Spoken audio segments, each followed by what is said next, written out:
Ukraine युद्ध को लेकर दुनिया जिस पल का इंतजार कर रही थी वो आखिरकार आ ही गया।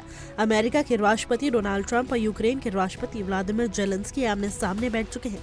फ्लोरिडा के मार-ए-लागो में हुई हाई प्रोफाइल बैठक पर पूरी दुनिया की निगाहें थी, क्योंकि मुलाकात ऐसे समय में हुई जब एक तरफ कूटनीतिक तेज और दूसरी तरफ जंग की आग भी उतनी ही भड़कती दिख रही है। इस मुलाकात से ठीक पहले ट्रंप ने रूस के राष्ट्रपति व्लादिमीर पुतिन से फोन पर बातचीत की थी, जिसे उन्होंने शानदार बताया।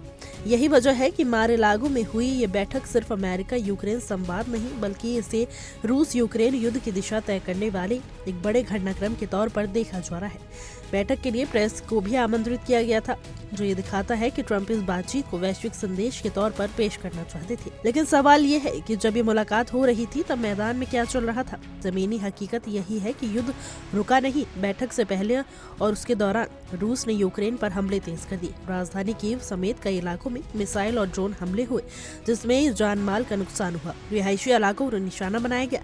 इससे साफ संकेत मिलता है कि बातचीत की मेज पर बैठने के बावजूद सैन्य दबाव कम नहीं किया गया। ये विरोधाभास इस पूरे घटनाक्रम की सबसे जटिल बनाता है।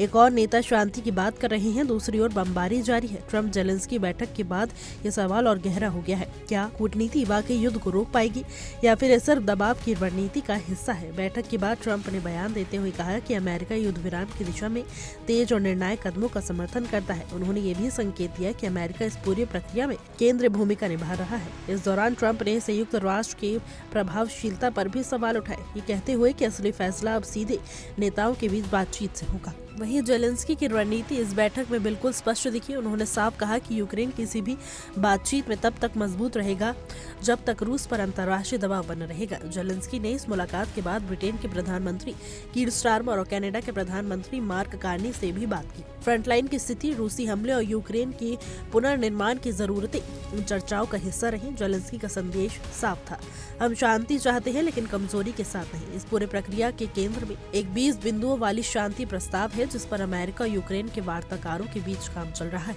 जेलेंस्की के मुताबिक ये प्रस्ताव लगभग 90% तैयार है। इसमें यूक्रेन के लिए नाटो जैसी सुरक्षा गारंटी का सुझाव शामिल है। इसके बदले जेलेंस्की ने संकेत दिया है कि अगर ठोस सुरक्षा मिलती है तो यूक्रेन नाटो सदस्यता की मांग को फिलहाल पीछे रख सकता है। लेकिन यहाँ सबसे बड़ी दिक्कत रूस की शर्तों की है। मॉस्को चाहता है कि क्रीमिया और 4 अन्य क्षेत्रों के रूसी क्षेत्र के रूप में मान्यता दी जाए। इसके अलावा यूक्रेनी सेनाओं की कुछ इलाकों से वापसी, नाटो से दूरी और यूक्रेनी सेना के आकार पर सीमाएं भी रूस की मांगों में शामिल है।